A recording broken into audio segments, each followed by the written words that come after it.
Right now, you can legally build a second home in your Florida backyard. A real, permitted, equity building structure for less than the price of a mid-sized SUV. But if you do it wrong builder, wrong foundation, wrong flood zone, you're looking at tens of thousands of dollars down the drain before you ever collect a dime in rent. Today, I'm going to give you the straight scoop, the real numbers, the real builders, and the real mistakes, so you can save thousands of dollars and hours of wasted time. Let's go.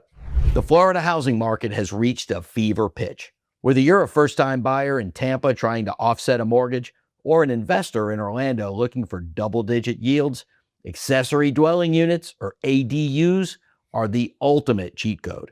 Real quick, whether you're an investor chasing monthly cash flow, a homeowner who needs a place for mom or dad, or someone relocating to the state of Florida who's sticker shocked by the main housing market, this one is for you. Stick around because the mistakes are expensive, but the opportunities are real. But there is a massive clock ticking. With insurance premiums skyrocketing and more cities updating their local ADU ordinances, the demand for these units is exploding. Whether you're relocating from out of state and need a guest house for visiting family, or you're a current homeowner in Jacksonville looking to downsize while renting out your main house, the how matters more than the what. Most people get scammed by tiny homes on wheels that aren't legal to live in full time. We're going to close that knowledge gap right now and look at the real property modulars that are actually meeting Florida building code, and more importantly, what it actually costs to get them in the ground. Let's start with the heavy hitters that are built right here in the Sunshine State. If you've looked into ADUs, you've probably seen the Boxabl Casita online. It's a 377 square foot folding house that cost about $60,000 for the unit. But here is the Florida reality check. By the time you add the high velocity hurricane zone roof to wall upgrades and local installation, your turnkey price is closer to $110,000 to $160,000. If you want something built specifically for our special weather, you need to look at Miso Core out of Riviera Beach. Their Model E is a 410 square foot tank.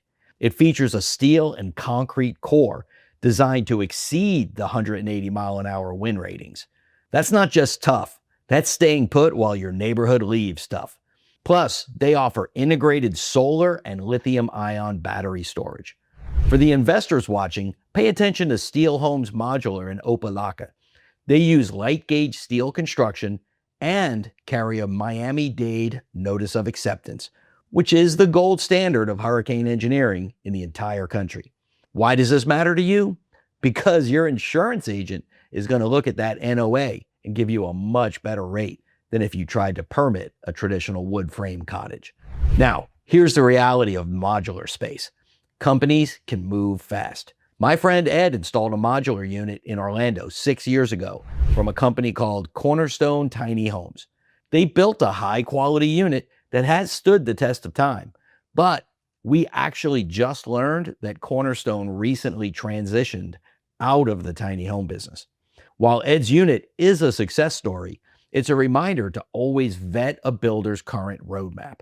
I'm going to show you Ed's real numbers later in this video, and in the next video, you'll meet him and see that unit after 6 years of tenants and Florida weather.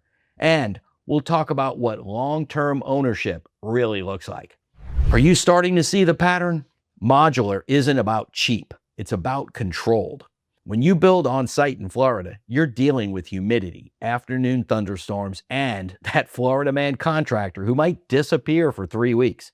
These units are built in climate-controlled factories in places like Eustis and Safety Harbor, meaning your drywall isn't soaking up 90% humidity before the roof is even on. Now, everything we just talked about, the steel frames, the 180 mile per hour wind ratings, it all sounds great, right? But there's one specific scenario where all this value can be completely wiped out.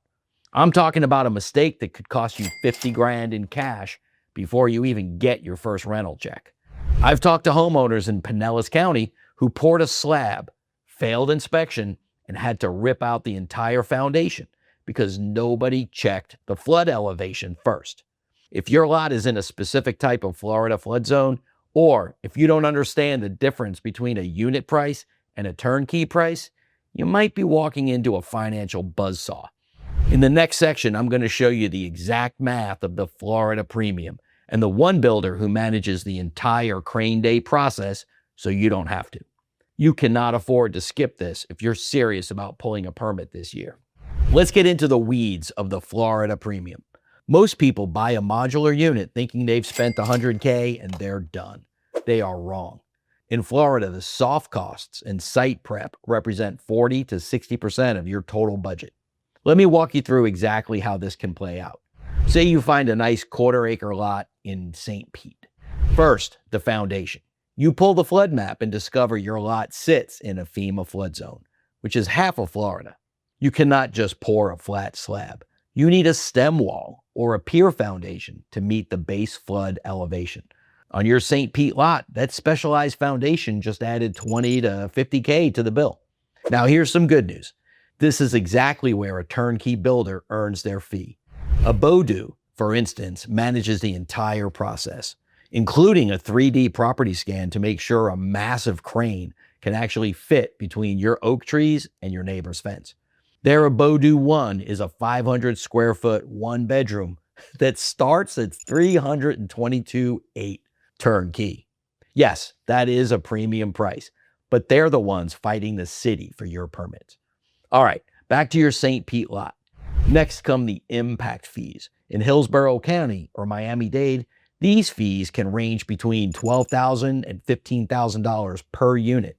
And then there are the utility tie-ins. Florida code usually requires a separate panel and often a separate sewer tap.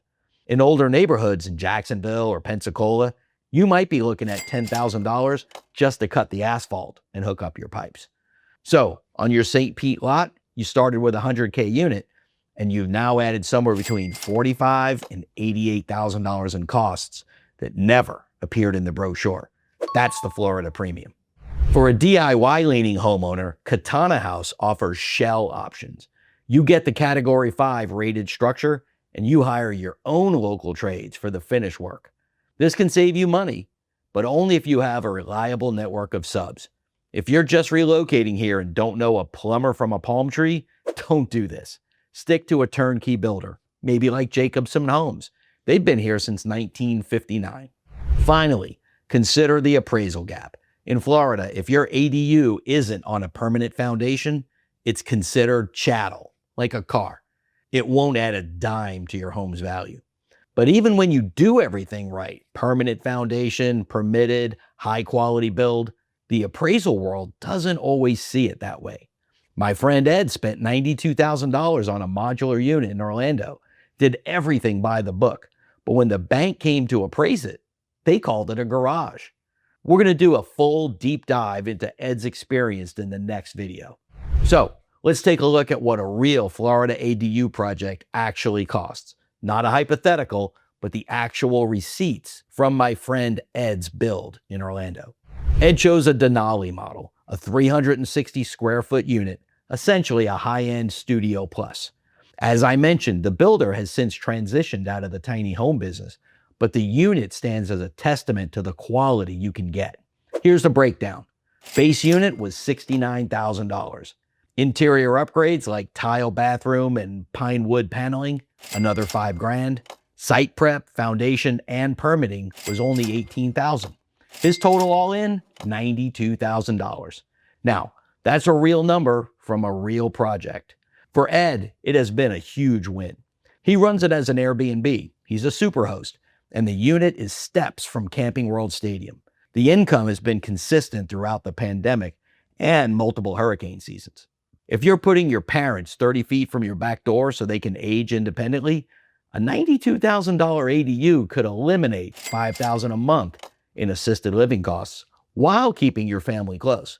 That's $60,000 a year in savings. So let's recap the 3 things you must remember. First, check the wind rating. If it isn't at least 150 to 180 miles per hour, keep looking. Second, budget for the soft costs. Always assume there's an extra $50K hiding in the dirt. Third, stick to DBPR verified builders to ensure your investment is real property, that will actually appreciate. Building an ADU is the smartest way to fight back against Florida's rising cost of living, but you have to play by the rules of the Florida Building Code. In the next video, I'm going to walk you through Ed's property, show you the unit after 6 years of tenants and Florida weather, and let him tell you in his own words what he'd do differently, including the one 3-foot mistake that every ADU buyer needs to hear about. Make sure you're subscribed so you don't miss it. This has been the Florida Real Estate Insider. I'm still Tom McNamara. I'll see you in the next one.